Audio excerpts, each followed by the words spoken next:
house because you have some other choice. You have some other choice. If you really don't have any other choice mentally, if you really don't want any other choice, if you don't have a dream home, if you don't have any other fantasies about bigger house or a different bungalow or a different place to live, naturally you will not suffer. The moment idea of your dream home enters into your life, the moment the idea of dream home enters in between you and your home looks like hell. Your home looks like hell. The moment the idea of beauty enters in between you and your body, understand a simple thing. When you start thinking somebody is beautiful and you are not up to the mark, you create a gap between you and your body. You start creating a gap between you and your body. I am not saying male feeling a man feeling a woman as a beautiful. I am not telling that. I am telling a man feeling another man as beautiful. Women feeling another woman as a beautiful person. A man, if he feels somebody else's body is beautiful, he should also look like that person. He starts creating a gap between he and his own body. He starts creating a gap between his consciousness and his body. He starts losing sensitivity. Everyone is beautiful unto himself. There is no scale that somebody is beautiful and somebody is ugly. You are unique unto yourself. Everybody is beautiful. See, God is not an engineer to make a mold and create a continuous same type of people. God is a painter. He is an artist. He paints every one of you. He designs every one of you. God is a painter. God is an artist. If he is an engineer, naturally what he will do?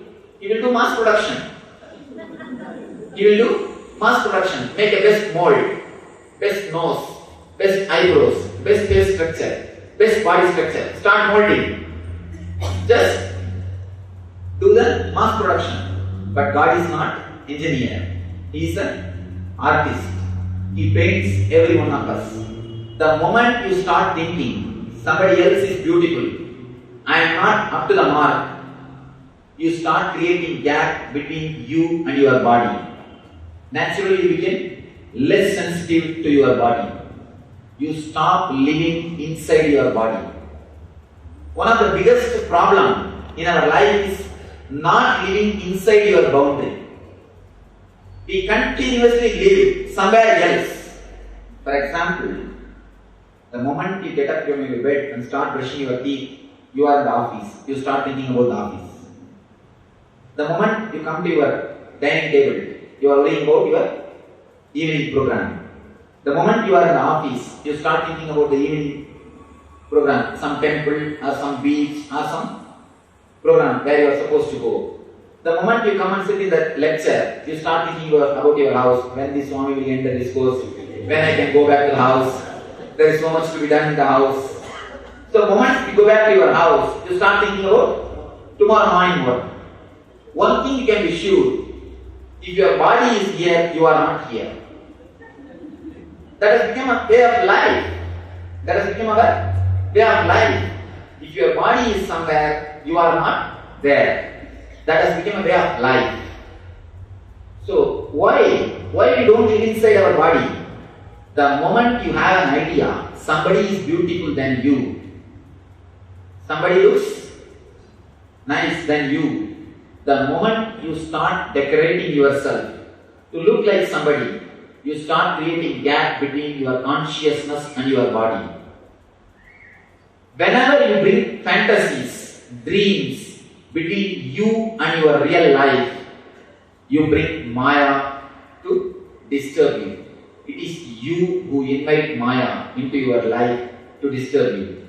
All our problems in relationship is nothing but the expression of our fantasies.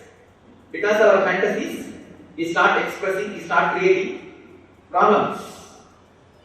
I always tell you, it's a simple thing. Please understand. You don't have to renounce what you don't have. Renounce You don't have to announce what you have.